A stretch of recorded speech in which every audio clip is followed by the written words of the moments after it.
Hello dear students, आज हम biology 10 class में नेक्स्ट चैप्टर नंबर 17 स्टार्ट करेंगे, दैट इज़ बायोटेक्नोलॉजी। इस चैप्टर के अंदर हम बायोटेक्नोलॉजी का इंट्रोडक्शन, उसका background, scope of biotechnology, fermentation and its type, single cell protein and genetic engineering जैसे इंपॉर्टेंट टॉपिक्स को डिटेल के साथ डिस्कस करेंगे। तो स्टार्ट करते हैं आज के टॉपिक के साथ, that is introduction to biotechnology. Let us see what is the definition of biotechnology. The utilization of living organisms and their derivatives for the production of useful products is called biotechnology.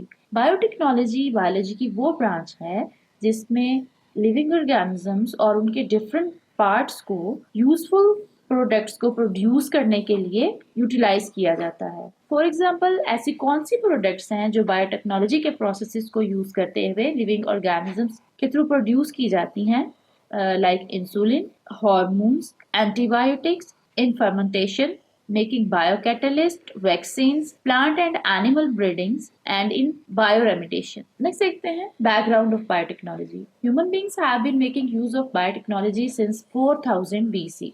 For example, for making vinegar, yogurt, wine, cheese, and in baking industry.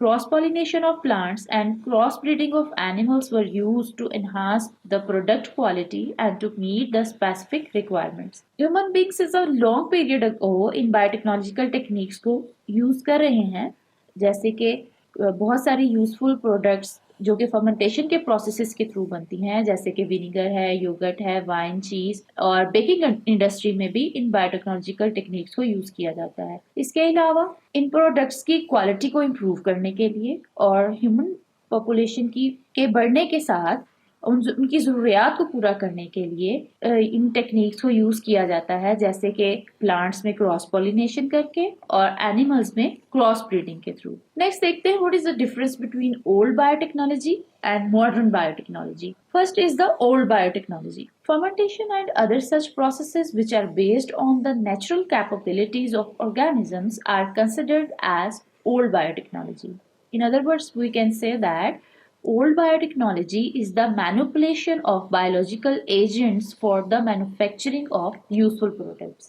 Old biotechnological techniques के अंदर in biological agents या ऐसे organisms के अंदर मौजूद natural capabilities को just manipulate किया जाता था और मैनिपुलेट करके बहुत सारे यूजफुल प्रोडक्ट्स को गेन किया जाता था। For example, in the manufacturing of cheese, yogurt, curd, wine and vinegar etcetera. तो ऐसी टेक्निक्स जिसमें जस्ट इन बायोलॉजिकल एजेंट्स को, इनके अंदर मौजूद करेक्टरिस्टिक्स को जस्ट मैनिपुलेट करके इन यूजफुल प्रोडक्ट्स को गेन किया जाता है, ये ओल्ड बायोटेक्नोलॉजिकल टेक्निक्स के अंडर आता है।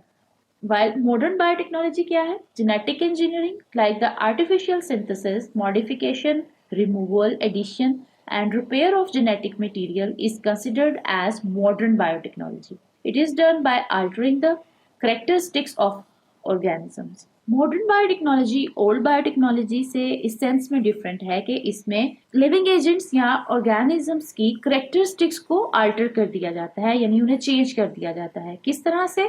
लाइक उनके जेनेटिक मटेरियल में चेंजेस करके। वो चेंजेस कैसे की जाती हैं?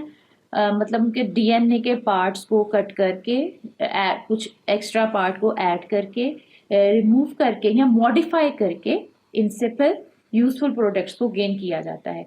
अब मॉडर्न बायोटेक्नोलॉजी के अंडर कौन सी एग्जांपल्स आती हैं, यानी कौन सी प्रोडक्ट्स गेन की जाती हैं? Like antibiotics, vaccines, insulin and hormones वगैरह, जिनको हम नेक्स्ट जेनेटिक इंजीनियरिंग और सिंगल सेल प्रोटीन के हेडिंग के अंडर डिटेल के साथ पढ़ेंगे। नेक्स्ट बैकग्राउंड ऑफ बायोटेक्नोलॉजी में देखते हैं isolation of enzymes in 1944। Scientists isolated the enzymes of DNA synthesis and then prepared DNA outside the cells.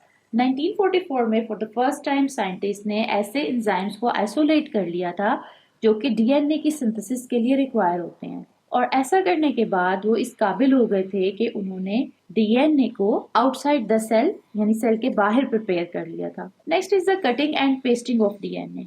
In 1970s the cutting and pasting of DNA was done by the scientist. फिर 1970 में scientist ने DNA की cutting और उसकी pasting को introduce करवाया। Like इस diagram में डीएनए की कटिंग और पेस्टिंग को ऑब्जर्व किया जा सकता है, जिसमें ह्यूमन डीएनए में इंसुलिन जीन की कटिंग और पेस्टिंग को ऑब्जर्व किया जा सकता है, जिसको हम डिटेल में अपने नेक्स्ट टॉपिक्स में डिस्कस करेंगे। Insulin and human growth hormones in 1978. Scientists prepared human insulin by inserting the insulin gene in bacteria. Human growth hormone was also synthesized in the bacteria. Then 1978 में scientist human insulin को prepare करने में कामयाब हो गए थे, जिसमें उन्होंने ह्यूमन इंसुलिन की जीन को बैक्टीरिया के अंदर इंसर्ट करके मैनिपुलेट करवाया था। इसके अलावा ह्यूमन ग्रोथ हार्मोन्स को भी बैक्टीरिया में सिंथेसाइज करवाया गया था। Next is the human genome project 1990. It was launched to map all the genes in human cell. The complete map of human genome was published in 2002. Then 1990 में human genome project को launch किया गया था, जिसके according human beings के cell का एक complete human genome map बनाया गया था। Then is the Dolly sheep in 1997.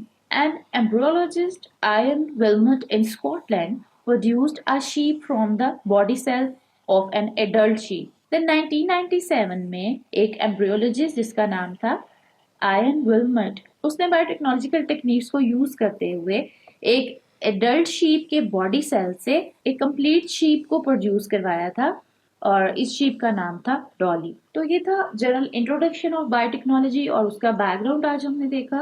तो मिलते हैं नेक्स्ट लेक्चर में नेक्स्ट टॉपिक के साथ, जिसमें हम डिस्कस करेंगे स्कोप ऑफ बायोटेक्नोलॉजी को। जाने से पहले अगर आप हमारे चैनल पर नए हैं और अब तक आपने चैनल को सब्सक्राइब नहीं किया है तो चैनल को सब्सक्राइब करना और बेल आइकन को प्रेस करना मत भूलिएगा, ताकि आपको हमारे आने वाले नए लेक्चर्स के बारे में अलर्ट्स मिलते रहें। Thank you.